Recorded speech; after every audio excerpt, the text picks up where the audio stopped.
Britons are fleeing London en masse as some parts of the UK experience a seismic shift in demographics. Sarah Firth reports on why so-called white flight is seeing an exodus from cities and suburbs with dominant ethnic populations. London, a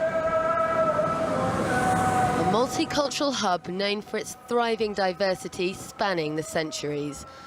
But research by social think tank Demos reveals that while London remains as vibrant as ever, it's perhaps not as integrated as some people might think. London has experienced a huge amount of what's called white flight.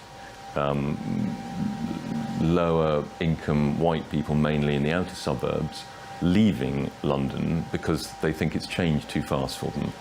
One of those people is Jane Kelly.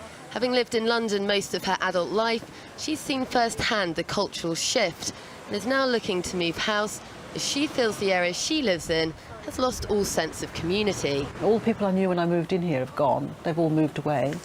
And there are now mostly flats with very transitory population.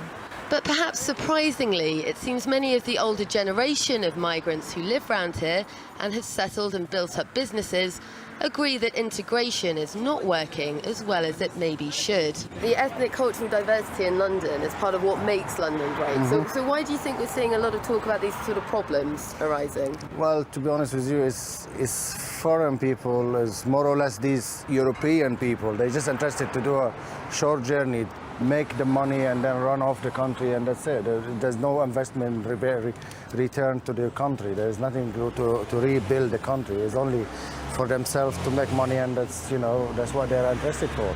I mean, I've been to this country when I was like 22 years old. Now I'm 43 years old.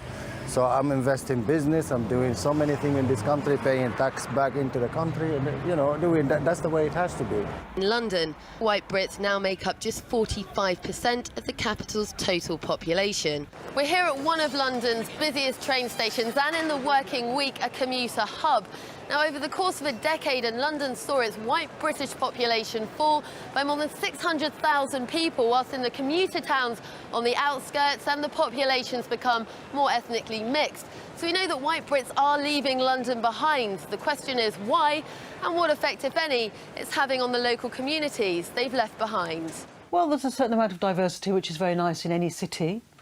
But when the diversity becomes so extreme that you have almost like balkanised groups, that there are no actual traditional communities, or the traditional communities are outnumbered completely by newcomers, and the newcomers keep on and on rolling in, it has a very alienating effect. What's been seen across the UK for a long time has been most acute in London. But the figures aren't the full story. Avoiding ethnic communities does play a role in so-called white flight, but evidence shows that race may not be the main driver. I think the main thing about that white flight reminds us of is that there is a problem.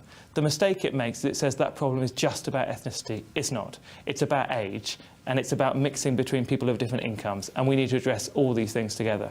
There are now concerns Britain could see yet another immigration surge at the end of this year, when some 21 million Romanians and 7 million Bulgarians will be free to travel and work across the EU.